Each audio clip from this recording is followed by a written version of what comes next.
Bienvenidos nuevamente a este tiempo de estudio bíblico. Seguimos en esta etapa de cuarentena, aislados por causa de esta pandemia que creo que ya, está condicionando y cambiando la vida de tantas y tantas personas en tantos lugares, marcando sin lugar a dudas un antes y un después.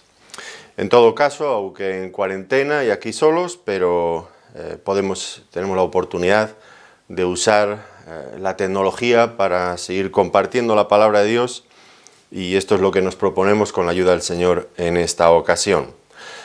Me gustaría, a tal efecto, pues invitarles a que me acompañaran en sus Biblias a uno de los salmos que escribió David, un salmo en el que tenemos que reflexionar sobre cosas realmente importantes de nuestro propio ser. Es el Salmo 8, en el que David se va a hacer una pregunta clave: ¿qué es el hombre? Y debemos de preguntarnos esto, siempre debemos de preguntarlo, máxime ahora en tiempos de crisis, en tiempos de dificultades. ¿Qué valor tiene la vida del hombre? Debemos pensar en todo esto. Así que si quieren acompañarme en sus Biblias a Salmos, el Salmo número 8, y lo leemos para comenzar, dice de esta manera: Oh Jehová, Señor nuestro, cuán glorioso es tu nombre en toda la tierra. Has puesto tu gloria sobre los cielos. De la boca de los niños y de los que maman, fundaste la fortaleza a causa de tus enemigos, para hacer callar al enemigo y al vengativo. Cuando veo tus cielos, obra de tus dedos, la luna y las estrellas que tú formaste, digo: ¿qué es el hombre para que tengas de él memoria, y el hijo del hombre para que lo visites? Le has hecho un poco menor que los ángeles, y le coronaste de gloria y de honra. Le hiciste señorear sobre las obras de tus manos, todo lo pusiste debajo de sus pies. Ovejas y bueyes, todo ello, y asimismo las bestias del campo, las aves de los cielos y los peces del mar, todo cuanto pasa por los senderos del mar. Oh Jehová, Señor nuestro, cuán grande es tu nombre en toda la tierra. Bueno, un salmo a mí me parece interesantísimo, tiene muchos conceptos, necesariamente tendremos que tratarlo en 2 sesiones, de las cuales esta es la primera. En cuanto al contenido del salmo, lo primero que notamos es que nos presenta diferentes contrastes. Es un salmo de contrastes. Por un lado, se contrasta la grandeza de Dios, del Dios creador, con la pequeñez del ser humano. Pero al mismo tiempo se contrasta la pequeñez de lo que es el hombre, del ser humano, con la dignidad tan grande que Dios le ha dado. También, aunque para ello tendremos que recurrir a otras porciones del Nuevo Testamento que citan este salmo, pues veremos que, en contraste con el fracaso del hombre en llevar a cabo el cometido que Dios le ha encomendado, pues vamos a ver que frente a ese fracaso Dios ofrece una solución divina increíble, que nuevamente contrasta fracaso con la gloria de la solución que Dios ha establecido con el hombre y ofrece al ser humano. Por lo tanto, un salmo de contrastes, donde tendremos que hacernos preguntas. Esta es la finalidad, de alguna manera, de los contrastes.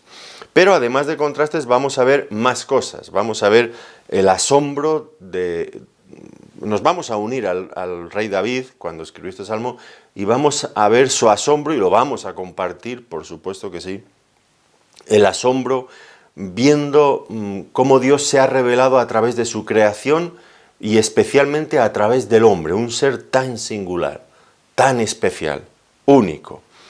Y también vamos a ver, como otro tema, pues la relación del ser humano, del hombre, frente a la creación. Otro tema también muy importante, de mucha actualidad. El hombre en relación con su medio ambiente, con la creación que le rodea. Por lo tanto, son temas, creo que esenciales, que nunca pierden su interés, que no caducan, que el hombre, mientras sea hombre, en tanto que hombre, tiene que hacerse estas preguntas en cualquier época. Esta pregunta central: ¿qué es el hombre?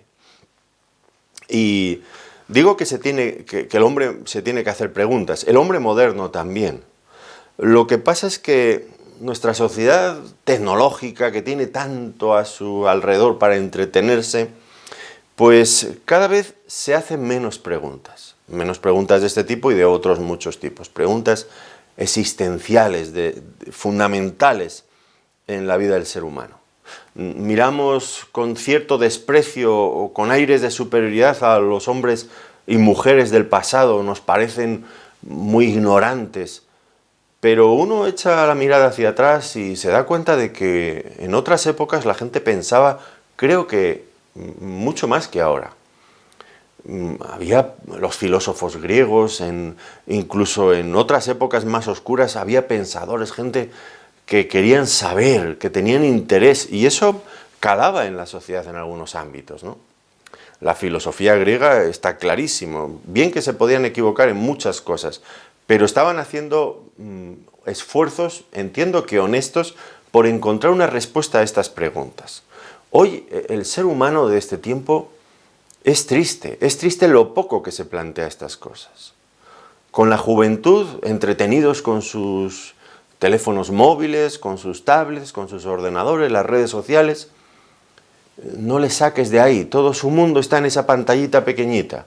No les hagas preguntas de otro tipo, es prácticamente imposible sentarse con un joven y hablar de cosas de este tipo, que creo que son fundamentales. ¿Qué es el hombre? ¿Quién soy yo?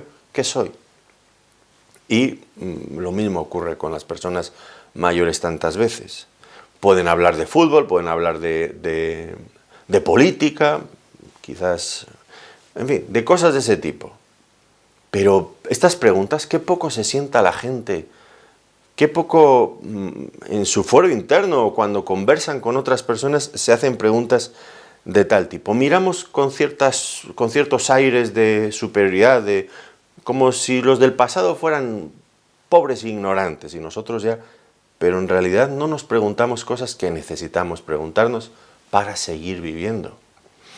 Esta cuestión que plantea David de hace ya 3000 años, 3000 años, sí que pensaban entonces, de hace 3000 años, pues se ha planteado en otras épocas de diferentes maneras. Él preguntó, ¿qué es el hombre? Nosotros tal vez tenemos otras modalidades, pero venimos a decir lo mismo. ¿Qué sentido tiene la vida? ¿Para qué estoy yo en este mundo? ¿Tiene algún propósito mi vida? ¿De dónde vengo? ¿Y a dónde voy? Cuestiones fundamentales, a las que hay que dar una respuesta sí o sí. Y lo que estamos hoy considerando es un pasaje bíblico. La Biblia tiene respuestas para estas preguntas. Formula la pregunta, pero también da la contestación. Pero, una vez más, como decía, pues como la Biblia ya es un libro que terminó de formarse hace 2000 años, pues mucha gente en ese espíritu de superioridad, mirando todo lo pasado como con cierto menosprecio, pues piensan, y máxime si se habla de Dios, pues piensan que la Biblia es un libro que no tiene nada que decir, que no es relevante para el hombre del siglo XXI. Pero están equivocados. La Biblia tiene las respuestas, las únicas respuestas correctas que pueden satisfacer plenamente al ser humano.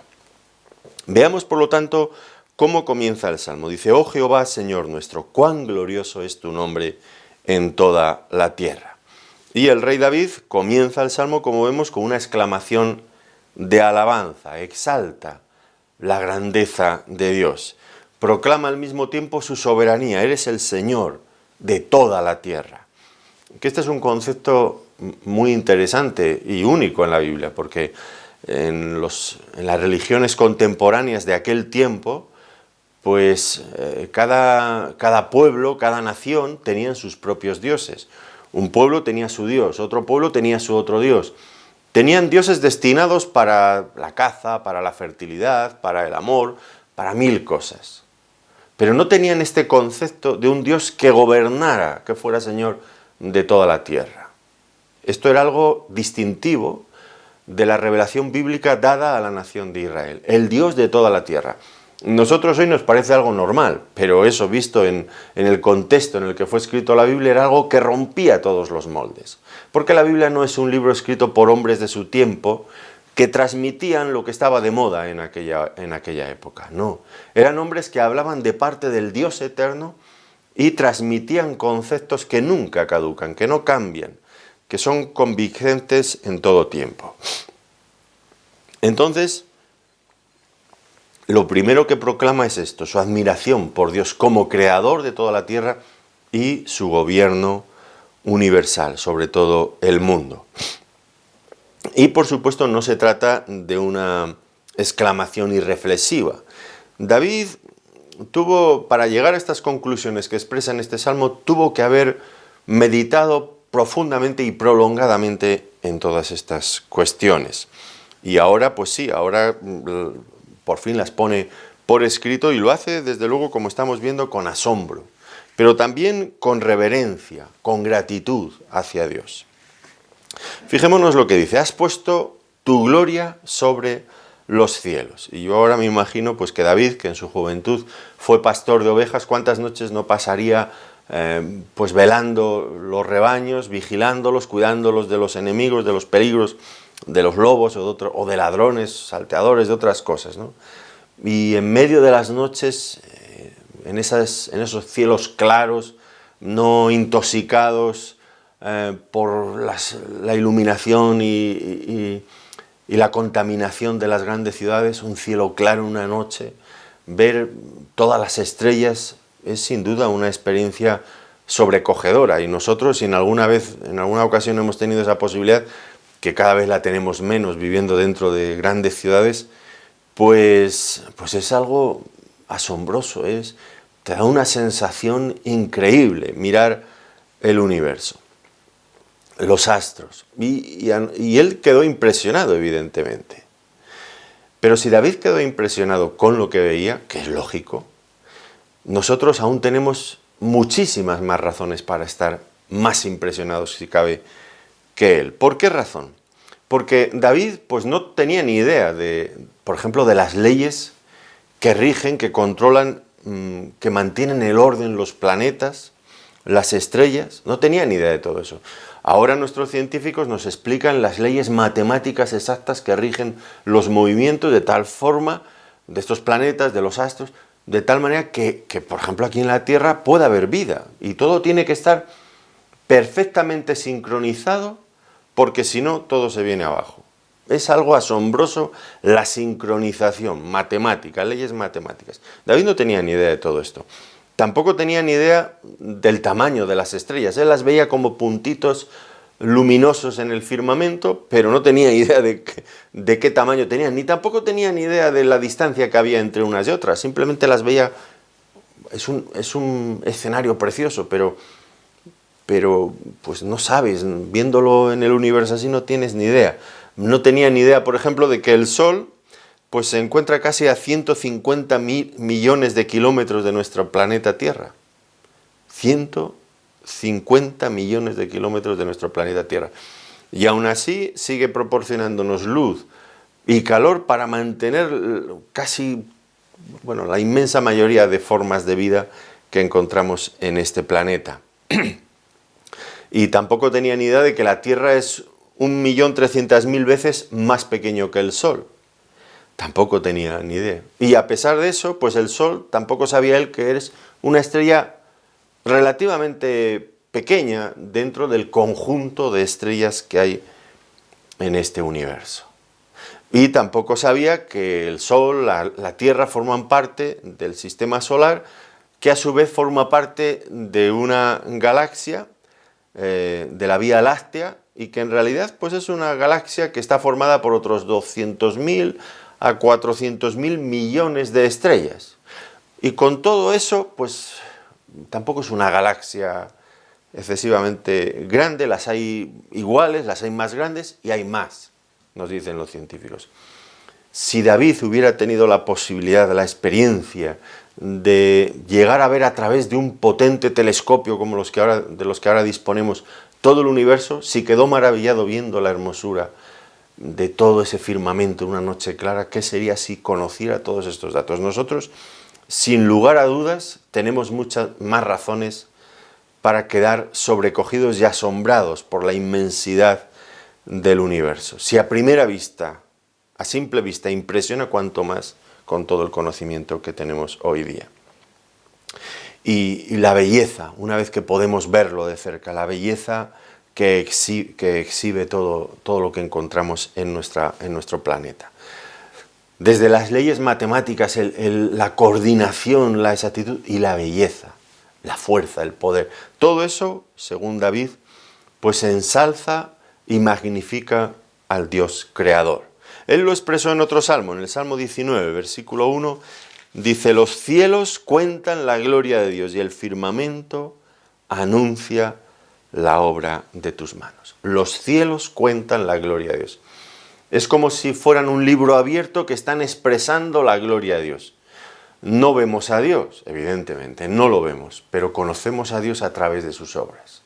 Y sus obras son imponentes, son preciosas, son de una sabiduría, de un diseño, de una grandeza, de una magnitud increíble. Es un libro abierto que nos habla poderosamente de quién es Dios, de su grandeza, de su belleza, de su poder, por supuesto, por supuesto. Y ahora David contempla todo eso, él mismo se siente parte de esa creación y adora a Dios, expresa su gratitud y adora a Dios por ser creador, por ser el autor, el diseñador de todo cuanto existe. A continuación dice algo que nos puede llamar un poco la atención. Dice: de la boca de los niños y de los que maman, fundaste la fortaleza a causa del enemigo, para hacer callar al enemigo y al vengativo. ¿Por qué? ¿Por qué dice esto? Bueno, en principio porque, paradójicamente, frente a tanta maravilla como exhibe la creación, pues la mente del hombre está embotada, no reacciona, no logra ver todo eso. Y se deja llevar por especulaciones vanas, que no le conducen a ninguna parte buena. Todo lo contrario, le lleva a las mayores aberraciones a todos los niveles, tanto religiosas como morales.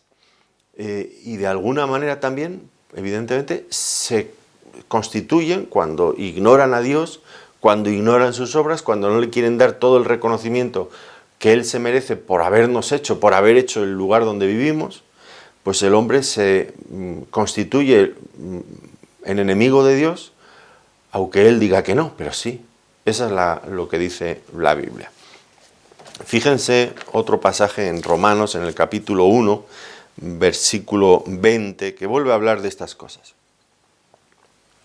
En esta ocasión es el apóstol Pablo, que dice aquí, Romanos capítulo 1, versículo 20, porque las cosas invisibles de Él, de Dios, su eterno poder y deidad, se hacen claramente visibles desde la creación del mundo, siendo entendidas por medio de las cosas hechas, de modo que no tienen excusa.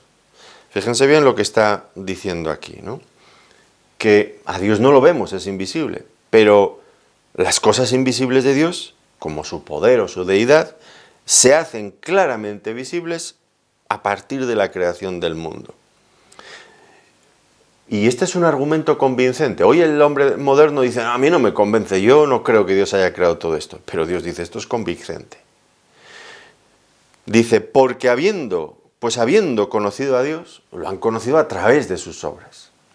Pues habiendo conocido a Dios, no le glorificaron como a Dios, ni le dieron gracias. Esta es la actitud del hombre. Lo han conocido, claro que lo conocen. Dicen: no, yo no tengo pruebas de que Dios existe. Y las tiene todas delante, pero no las quiere ver. No hay peor ciego que el que no quiere ver, o peor sordo que el que no quiere oír. No quieren ni ver, ni oír, ni nada, ni pensar. Pero lo tienen todo delante. Y dice: lo han conocido, pero no lo han querido reconocer.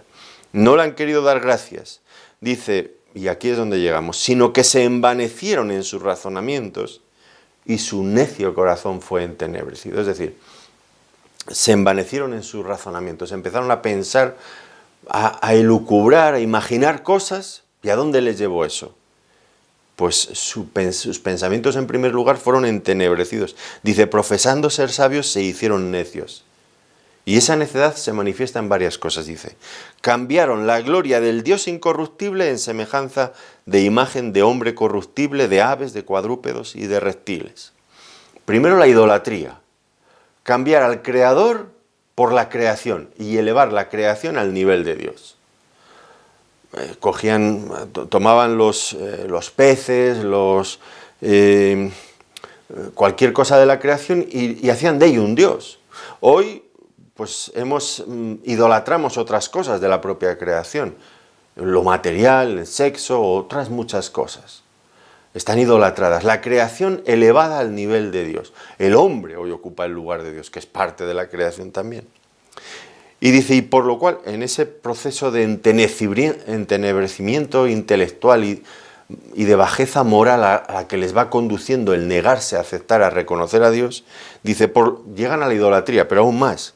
Por lo cual también Dios los entregó a la inmundicia en la concupiscencia de sus corazones, de modo que deshonraron entre sí sus propios cuerpos, ya que cambiaron la verdad de Dios por la mentira, honrando y dando culto a las criaturas antes que al Creador, el cual es bendito por los siglos. Amén.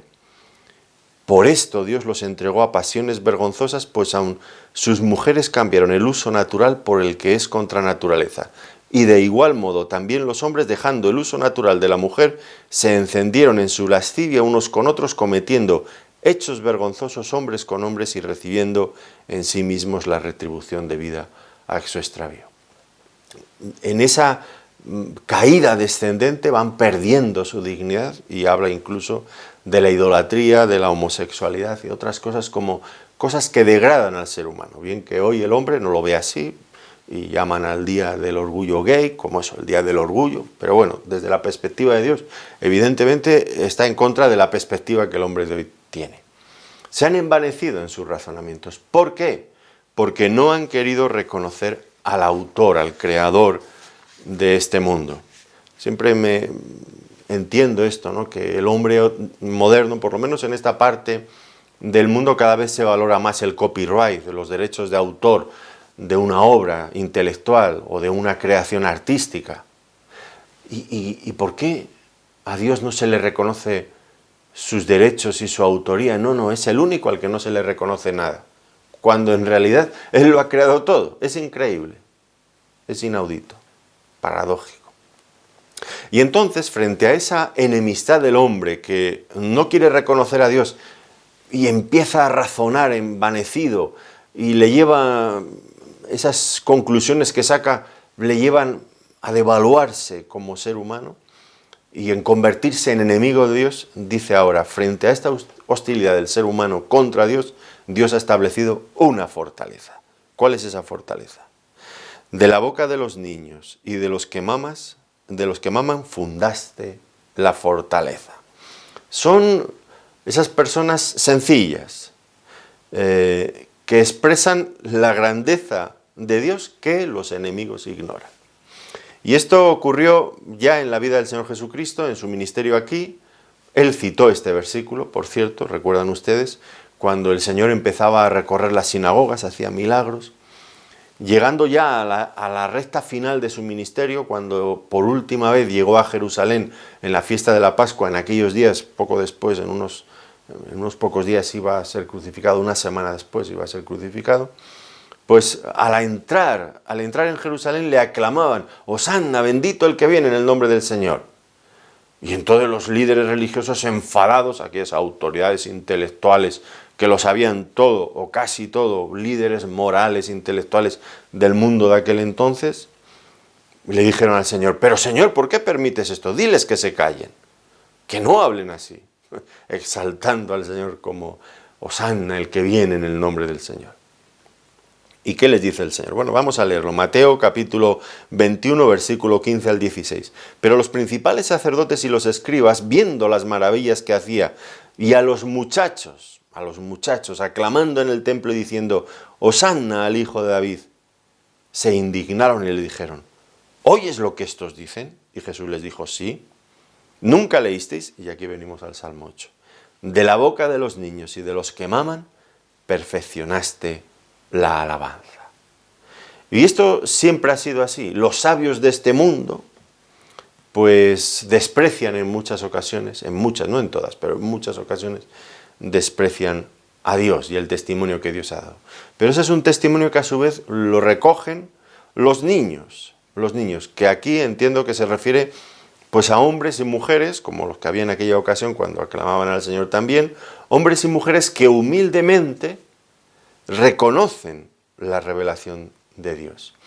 La reconocen a través de toda la creación y la reconocen especialmente en Cristo. La revelación más clara de todo está en Cristo.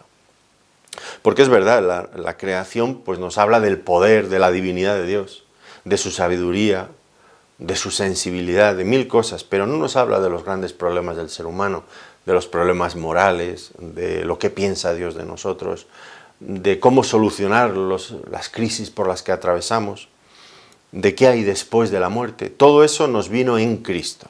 Él es el que ha abierto la puerta para que entendamos, ha descorrido el velo, es la fuente máxima de revelación. Entonces los niños son los que reciben ese testimonio y lo valoran. El Señor Jesucristo hizo referencia a esto, una vez más en Mateo capítulo 11, versículo 25. En aquel tiempo respondiendo Jesús dijo, y este versículo a mí me encanta, te alabo, Padre, Señor del cielo y de la tierra, porque escondiste estas cosas de los sabios y de los entendidos y las revelaste a los niños. No es que Dios no quiera revelarse a los sabios de este mundo, claro que quiere. Son los sabios los que dicen no queremos escuchar. Pero en contraste los niños, la gente sencilla, pues escuchan y al final pues se cumple lo que el apóstol Pablo decía. Lo necio del mundo, lo vil del mundo escogió Dios para avergonzar a los sabios de este mundo. Les decía a los corintios. Corinto estaba en la Grecia, una parte de Grecia, de lo que hoy es Grecia, pero antiguamente, ¿no? Pues ellos que se sentían tan sabios, dice, Dios ha escogido lo vil y lo menospreciado, para mostrar la sabiduría de Dios y avergonzar a los sabios de este mundo. Así que cada creyente, a pesar de que podamos ser muy torpes en muchas cosas en la vida, a pesar de nuestras debilidades, pero somos una fortaleza inexpugnable, una fortaleza a través de la que Dios va a seguir manifestando su gloria y su majestad, el testimonio de quién es Él a un mundo hostil. Es el creyente, un niño, sencillo, débil, claro que sí, pero con capacidad de entender y de valorar y de dar gracias a Dios por lo que Él ha hecho. Continúa el Salmo diciendo, cuando veo tus cielos, obra de tus dedos, la luna y las estrellas que tú formaste, digo, ¿qué es el hombre? Bueno, pues al mismo tiempo que la astronomía ha mostrado la grandeza de las obras de Dios, también ha quedado patente la insignificancia del hombre en medio de esa inmensidad de la creación.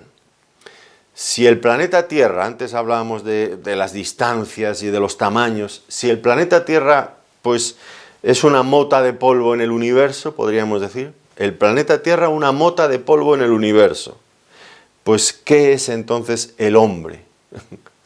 Muchísimo menor que una gota de agua en el gran océano. Nada, el hombre no es nada, es insignificante.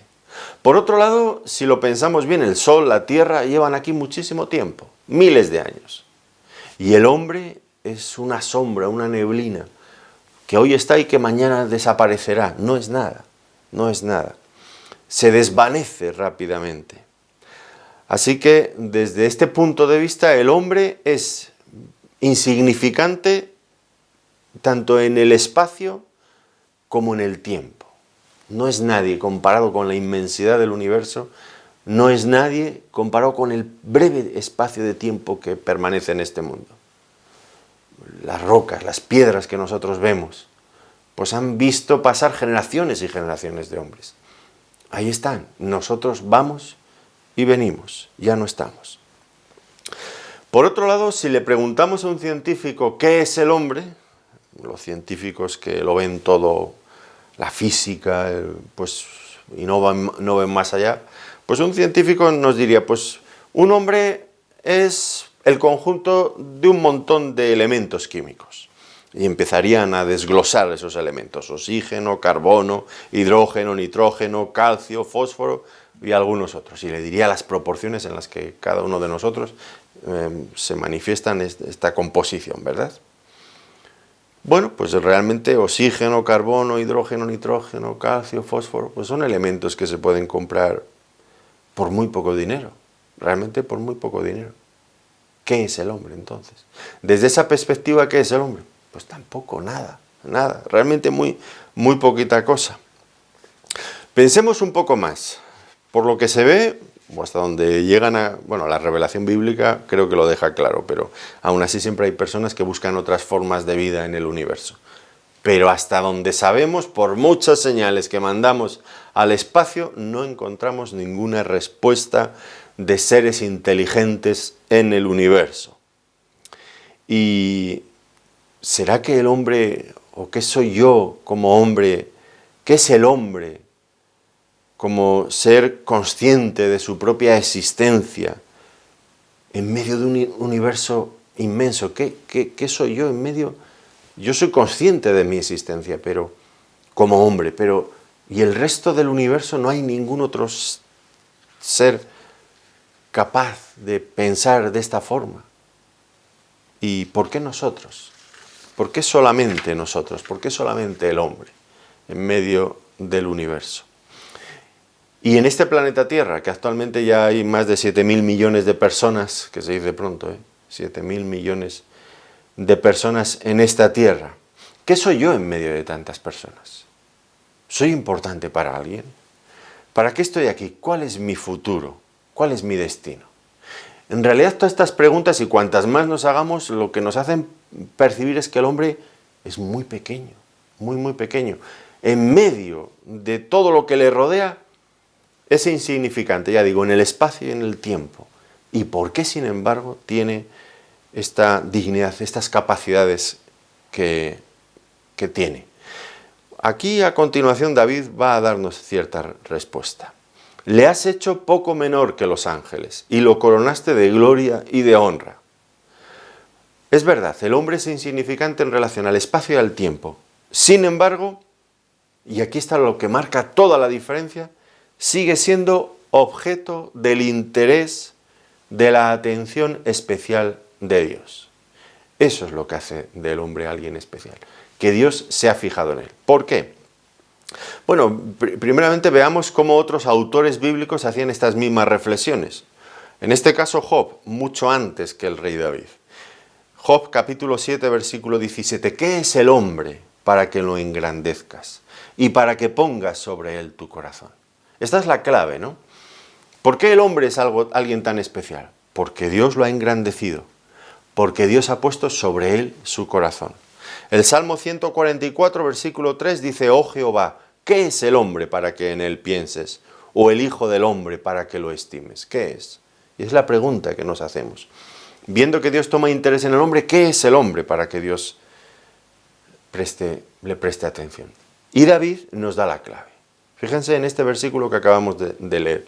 Le has hecho un poco menor que los ángeles. Le has hecho. ¿Por qué el hombre es tan especial? ¿Por qué, siendo nada en medio de todo esto, en medio de todo el universo, sin embargo es tan especial? Porque Dios lo ha hecho. Esta es la clave. Esta es la clave. Le has hecho. Dios nos ha hecho. Nos ha hecho a su imagen conforme a su semejanza. Y esto es lo que establece al hombre como un ser superior al resto de la creación, como un ser con una dignidad especial en medio de la creación. Tenemos que ir a Génesis capítulo 1, versículos 26 y 27, donde dice esto, el momento en que ahora recoge David: le has hecho. Fíjense aquí dice: entonces dijo Dios: hagamos al hombre a nuestra imagen, conforme a nuestra semejanza. Y señoré en los peces del mar, en las aves de los cielos, en las bestias, en toda la tierra y en todo animal que se arrastra sobre la tierra.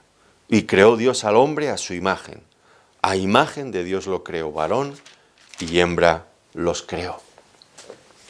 La dignidad del ser humano se debe a que son objeto especial de la creación de Dios.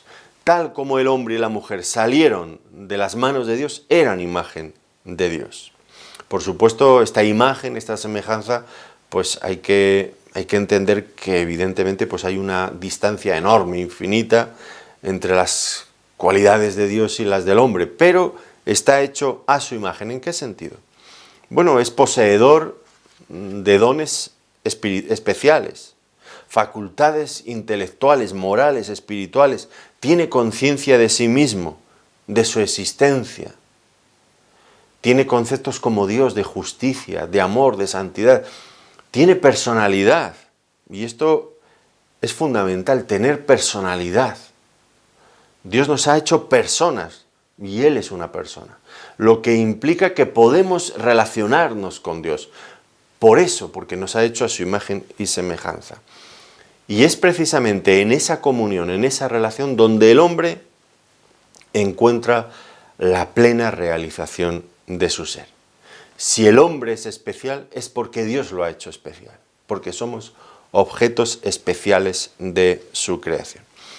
Ahora, el hombre está siendo devaluado, y está siendo devaluado por el mismo hombre, paradójicamente, y por los hombres que se creen sabios e intelectuales, estos que antes mencionábamos. ¿Por qué digo esto? Bueno, pues porque las teorías modernas de la ciencia devalúan al hombre.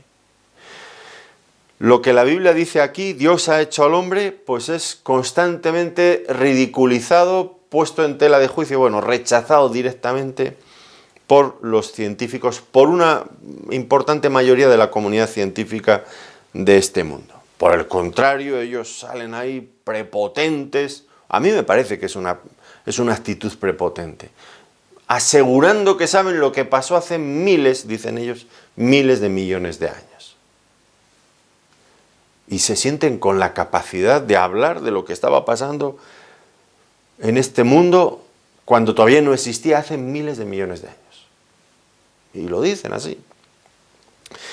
Y no te atrevas a llevarles la contraria, porque ellos lo aseguran. Se enseña como un dogma de fe, porque esta es la impresión que causa, no discutas. Se enseña en colegios, en institutos, en universidades. Esta es una verdad indiscutible. Es lo que ellos dicen. Y nos dicen además pues, que el hombre, en medio de este universo, el hombre y el universo de hecho, pues hemos llegado a ser, no por obra de Dios, como dice aquí, le has hecho junto a toda la creación, sino que hemos llegado a ser como producto de la casualidad.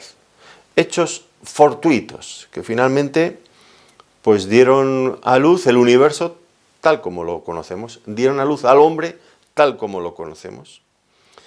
Y ya digo, lo explican con esta prepotencia, con esta seguridad, con este desprecio hacia Dios como creador. No, nosotros sabemos perfectamente lo que ha pasado.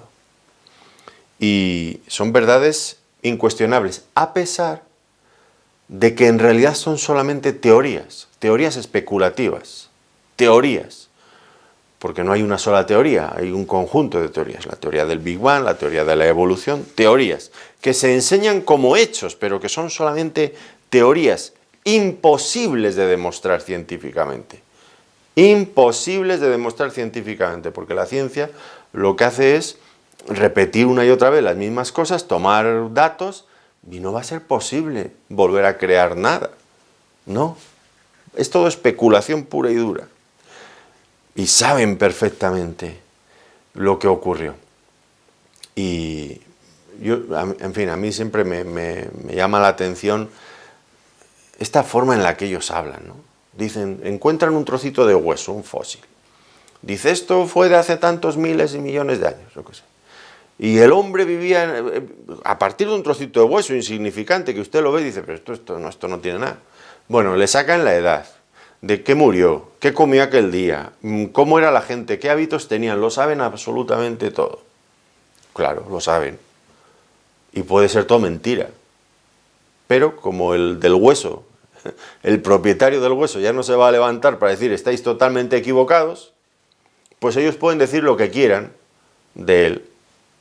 Pero luego llega usted al médico y tiene un problema, una enfermedad importante, y va al médico y con toda la tecnología le tienen a usted ahí enterito y vivo, le hacen 1000 pruebas, le hacen 1000 preguntas y al final dicen, pues no sabemos lo que le pasa, oiga usted.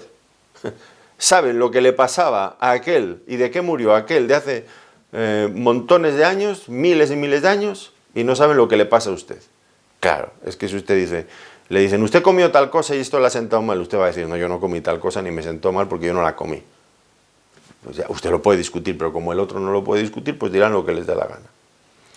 Pero son especulaciones, pero lo ofrecen como ciencia y pretenden que nos lo creamos y cuidado con discutirlo, aunque dentro de la propia comunidad científica pues las teorías de uno son discutidas por el que viene después, o ya nadie se cree a Darwin tal como él exponía las cosas. Creen que fue un revolucionario, pero hoy nadie se cree lo que dice. Ya han venido otros que han traído otras opciones. Y estos otros traen opciones que van a ser discutidas por otros después. Este que va diciendo lo del gen egoísta y otras teorías, pues son discutidas ya en su propio tiempo y no te digo nada cuando pasen unos pocos años, porque vendrá otro que querrá protagonismo y dirá, eso no valía para nada, esto es la verdad. Y otro vendrá después y lo desmentirá también. Y nadie va a poder explicar estas cosas, nadie. Y nos dicen que todo ha sido creado por casualidad, mientras que la Biblia afirma que no intenta discutir ni demostrar nada. Dice, en el principio Dios creó los cielos y la tierra. Así comienza la Biblia. Dios en el principio creó los cielos y la tierra, para ser más literales todavía. Dios estaba ya allí. Y es el origen de todo lo que existe, diferente de su creación. Y nos dicen que todo, por lo tanto, lo creado y nosotros mismos somos producto de la casualidad, fortuita, de accidentes realmente, ¿no? Porque al fin y al cabo, tanto la teoría de la evolución se basa en accidentes en el proceso de reproducción, lo que serían mutaciones. Nosotros ya hoy sabemos que las mutaciones son perjudiciales para la raza siempre, pero ellos dicen que esas mutaciones han generado beneficios a todas las especies, a todas las razas, a todos los seres vivos, y por eso hemos llegado a donde estamos y hay tanta diversidad.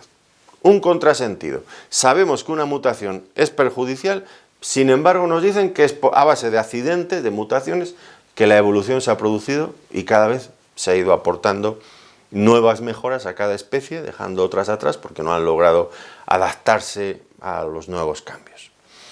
Y nos dicen que pues el Big Bang es una gran explosión, que nos dicen que no existía básicamente, que no existía ni materia, ni espacio, ni tiempo, que no sé lo que es eso, bueno, la nada realmente, ¿no? Si no existe espacio, ni materia, ni tiempo, todo estaba tan comprimido, el inmenso universo que usted conoce ahora, que le maravilla, con todos esos cientos y miles de millones de estrellas, de galaxias, todo eso estaba comprimido en un punto donde no había ni espacio, ni materia, ni tiempo, y de repente explota, y aquí estamos usted y yo, unos cuantos años después. No lo van a demostrar nunca, pero es que aunque solamente pensando un poquito, no hay que ser una lumbrera, creo yo. En nuestro foro interno hay algo que nos dice, es imposible, es inconcebible para la imaginación que todo el universo llegue a estar metido en un sitio donde no hay nada y de repente explote y esté todo esto, con todas sus leyes matemáticas funcionando en este universo que permiten su coherencia y su perfección, permiten la vida en este planeta.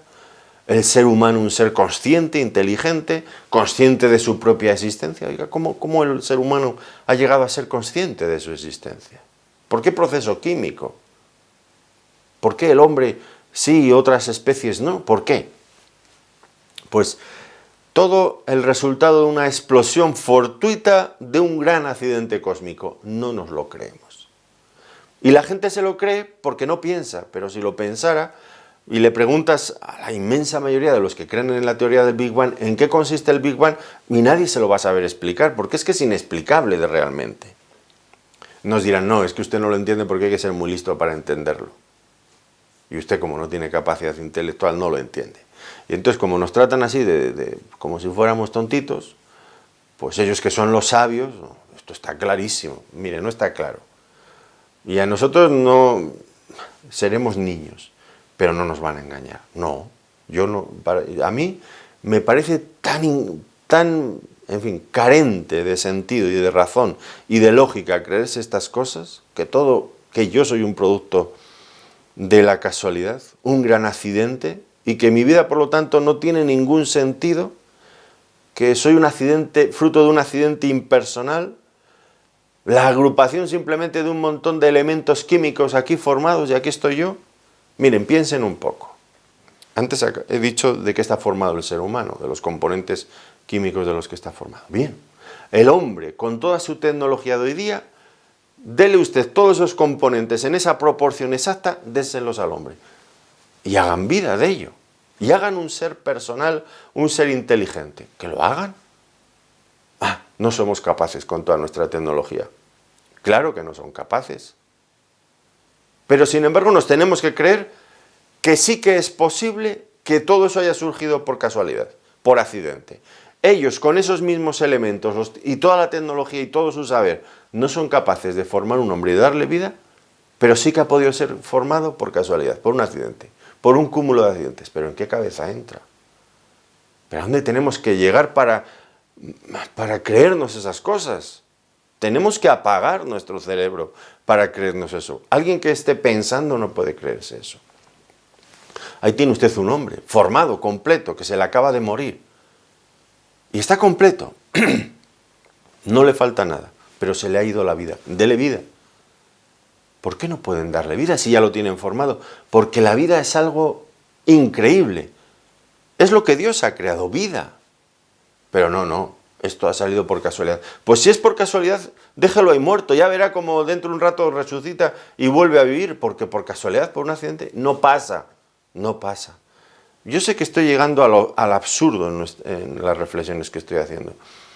Pero cuánto me gustaría que el hombre de hoy día, que se siente tan autosuficiente, que desprecia estas verdades de la Biblia, Dios ha creado al hombre y lo ha hecho a su imagen, es alguien diseñado expresamente con un propósito. El hombre tiene que conocer esto, que no se crea esas mentiras porque devalúan al ser humano. Y lo que es peor, cuando el hombre se cree finalmente esas teorías, que es simplemente un accidente cósmico o producto de un accidente cósmico, el hombre ya no tiene ninguna razón para pensar, para existir. No sabe por qué está aquí. No tiene propósito. No tiene ninguna razón de ser. Es simplemente, bueno, si nos dejáramos llevar por la teoría de la evolución, a mí me parece de lo más cruel que uno puede imaginar, los evolucionistas. Voy a decir algo que en el momento actual en el que vivimos puede parecer carente de sensibilidad, pero por favor no me malinterpreten, no es lo que yo pienso, pero sería la consecuencia lógica de llevar adelante sus planteamientos. La evolución, la supervivencia de los fuertes sobre los débiles. Y hay que asumirla para que finalmente la raza mejore.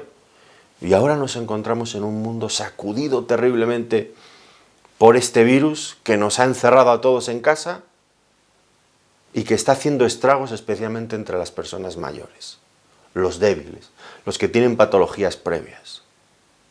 Y alguien que es un evolucionista dirá, bueno, si el ser humano, el hombre no tiene ningún valor en esta vida, es un montón de elementos químicos. Y esto que estamos viviendo forma parte de la evolución. Pues van a morir los más débiles para que los que quedemos seamos una sociedad más fuerte, más sana. Es la evolución y punto. Y se van a quedar tan tranquilos. Eso sería la extensión, el punto al que llegaríamos si nos creemos la evolución. No hay que darle más vueltas, el hombre no tiene nada de especial. Pero para el creyente, para el cristiano, eso no puede ser así, de ninguna de las maneras. ¿Por qué?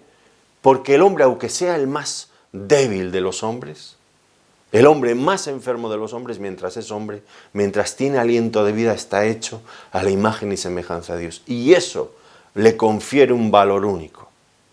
No podemos entrar en esas teorías destructivas y malvadas. El hombre no tiene propósito. El hombre simplemente forma parte de una cadena de evolución donde atrás van quedando los débiles y vamos adelante. Eso es como se rige esta sociedad. En la economía, en todos los niveles, el fuerte pisotea al débil y da lo mismo. Es una sociedad que se devoran unos a otros y las especies más fuertes son las que sobreviven. Pero Dios dice es todo lo contrario. No, Dios dice precisamente en los niños, en la gente sencilla he establecido mi fortaleza. Y ellos son el testimonio a este mundo de que están equivocados. Claro que sí. Y debemos decirlo, debemos decirlo. Debemos decirlo porque el hombre de hoy día no tendrá propósito para su vida, no tendrá razón de ser, no sabrá qué contestar a esta pregunta. ¿Qué es el hombre? ¿Para qué vivo yo en este mundo?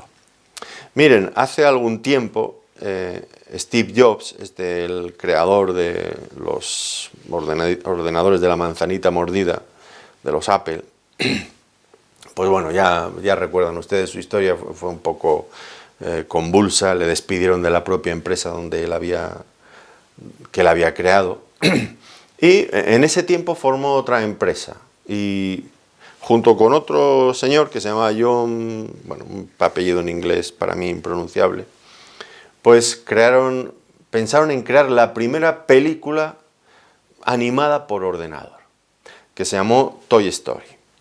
Recordarán ustedes, era la película aquella de un niño que tenía un juguete, el juguete había quedado viejo y ahí le habían comprado un juguete nuevo y el pobre juguete viejo estaba muy triste porque el niño ya lo había aparcado y no quería jugar con él. Bueno, el planteamiento que se hicieron al pensar en esta película era muy simple, pero muy, muy profundo al mismo tiempo. O al menos aplicado a lo que estoy diciendo, creo que puede tener mucho sentido. Ellos dijeron, vamos a usar objetos inanimados que no tienen vida en sí mismos, como un juguete. Luego hicieron otras películas del mismo tipo, que si una taza, que si una tetera, que si una lámpara, que si mil cosas, ¿no? Vamos a hacer que los objetos inanimados cobren vida. Y entonces llegaban al punto de que se tenían que plantear, bueno, y es la clave de esta película de Toy Story. ¿Cuándo un objeto inanimado será feliz o estará triste? Y ellos dijeron, muy sencillo. Cada objeto ha sido creado con un propósito. Cuando el objeto cumpla su propósito, si tuviera emociones, y se las vamos a dar porque vamos a hacer que sea le vamos a dar vida, pues cuando cumpla con el propósito con el que ha sido creado y diseñado, será feliz. Por ejemplo, un vaso, pues si el vaso tuviera vida, sería feliz si el vaso es utilizado por una persona para pues llenarlo de agua y que la persona bebiera de él. Un juguete, que es la clave. Un juguete será feliz, si tuviera vida el juguete, cuando cumpla con el propósito con el que ha sido creado. ¿Cuál es el propósito? Que un niño juegue con él. Entonces, si el niño juega con el juguete sería feliz. Si el niño deja de jugar con ese juguete porque le han regalado otro juguete nuevo, pues el juguete sería infeliz, que es lo que pasa en aquella película. Bueno, traslademos ese argumento tan sencillo, tan lógico, tan evidente a la vida del hombre. ¿Cuándo será feliz el hombre? Cuando cumpla con el propósito con el que ha sido creado. ¿Cuándo será infeliz? Cuando no cumpla con el propósito con el que ha sido creado. Sencillo. ¿Pero qué ocurre? Vamos a seguir el razonamiento que hemos hecho hasta ahora. Si el hombre no sabe cuál es el propósito por el que ha sido creado, nunca llegará a ser feliz. O si por el contrario, al hombre se le dice que no hay propósito para él, nunca llegará a ser feliz. O si le dicen que el propósito por el que ha sido creado es otro diferente, tampoco llegará a ser feliz. Supongamos, volvamos otra vez a la historia de los objetos inanimados que recobran vida. Imaginemos un vaso que ha sido creado para ser llenado de agua y que las personas beban de él. Ahora nosotros usamos el vaso para clavar puntas en la pared.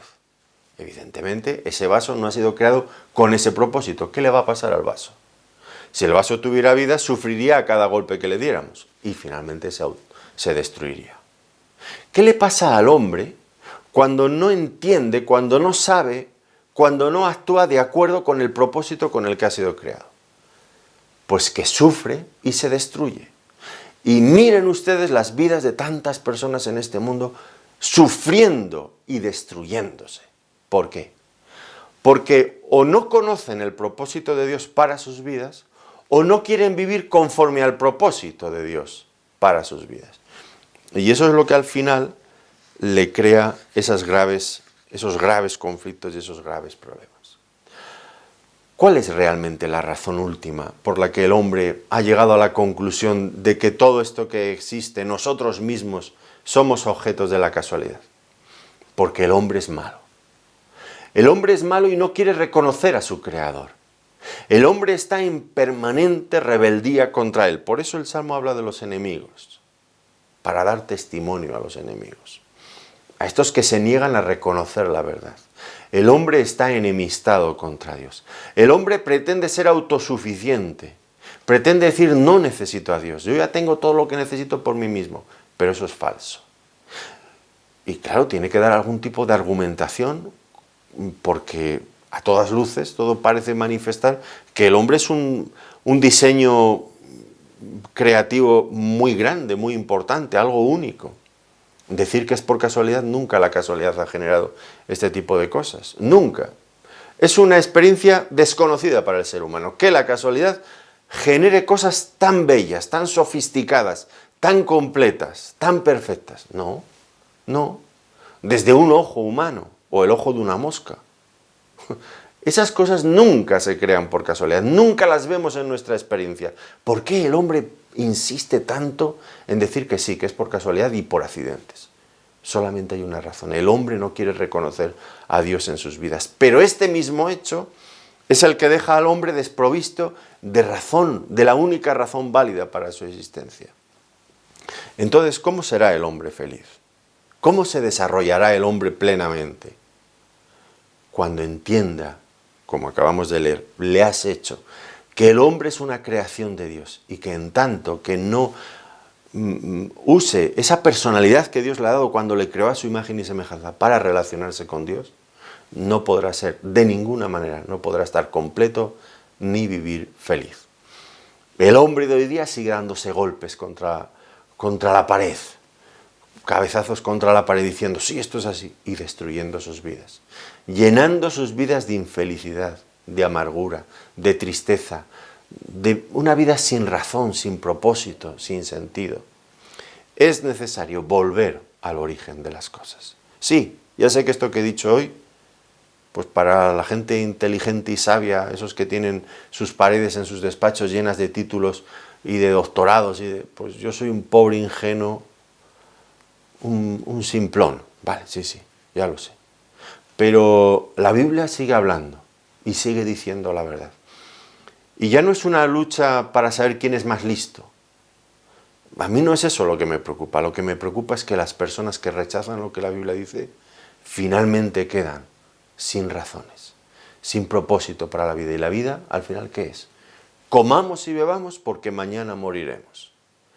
Y ni el comer ni el beber produce finalmente a ese hombre que piensa así, a este hombre moderno que piensa así, le produce la felicidad que busca. Porque la está buscando en el sitio equivocado. El ser humano tiene necesidades mucho más profundas y esa necesidad solamente se calma cuando vamos a Dios, a nuestro Creador, y establecemos con Él una relación correcta. Ahora es verdad que no es tan sencillo como ese, porque somos hombres pecadores, enemistados contra Dios, y habrá que ver cómo Dios restablece ese orden dañado, estropeado. Eso será algo que consideraremos con la ayuda del Señor en la segunda parte de este Salmo. Por el momento lo tenemos que dejar aquí, nuestro tiempo ha transcurrido. Gracias por acompañarnos en este estudio una vez más. Por favor, piensen en estas cosas. Si usted no está cumpliendo con el propósito con el que ha sido creado, busque a Dios urgentemente. Solamente en Él podrá encontrarlo. Que Dios les bendiga muy ricamente. Gracias.